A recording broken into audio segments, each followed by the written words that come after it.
Welcome to World11 News Channel.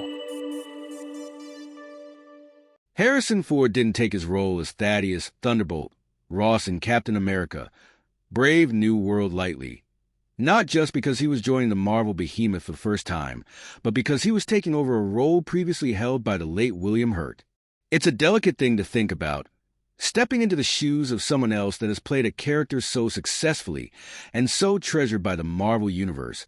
Ford tells Entertainment Weekly in an interview ahead of the film's upcoming release this weekend. It is a daunting prospect.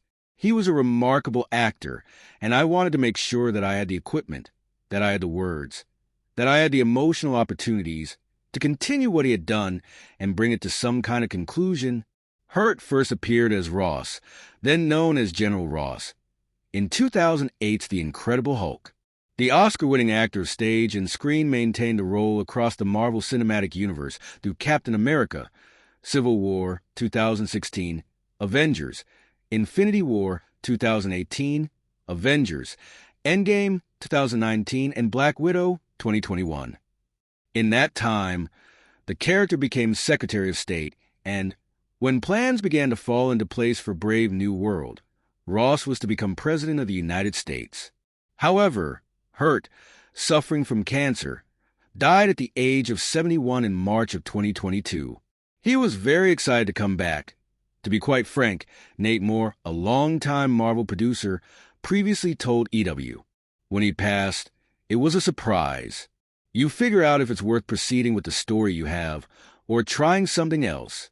It just so happened that Harrison Ford reached out to Marvel Studios president Kevin Feige about potentially playing in the Marvel sandbox. At that point, it was a work in progress earlier on in the life of the film. Ford remembers of that time. It was still being written, and I was intrigued by the potential of the character. And truth be told, I was intrigued by the potential of having access to the Marvel audience, which is a considerable part of the knowable universe. It's a whole nother world, and it's a world that loves movies, so I'm glad to be a part of it. I was looking at it as a movie opportunity, and I saw that there was something to do that might be fun, might be fruitful, but it was very ambitious, I thought. And I'm glad to feel that we met that ambition.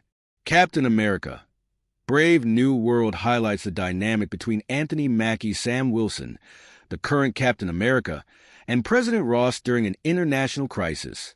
As world leaders attempt to compromise on how best to mine and share a new rare metal, X-Men fans, it's adamantium, as assassination attempt transpires at the White House, and one of the perpetrators appears to be Sam's pal, Isaiah Bradley, a retired super soldier. While Ross remains poised to lock Isaiah away for good, Sam sets out on his own to uncover a conspiracy plot with potentially global consequences. When tasked with either taking creative license to make the character of Ross his own, while also honoring what Hurt did with the role, Ford says, "It took a little bit of attention to think about it, but then it took courage to forget it and just go on anyway." As it happens, Ford previously acted opposite Mackie. Technically speaking anyway, Mackie had quite a small role in Hollywood Homicide 2003. He tells EW separately how he approached Ford at the premiere of that film, at a time when he was in his mid-20s. "I was like, Mr. Ford, it's so nice to meet you. I hope we get the chance to work again together," Mackie recalls. He was like, "You were in The Kid in the Trunk, right? You play dead really well." Years later, on Captain America: Brave New World, Ford apparently remembers Mackie when arriving on set. He goes, "Well, this is a little different, isn't it?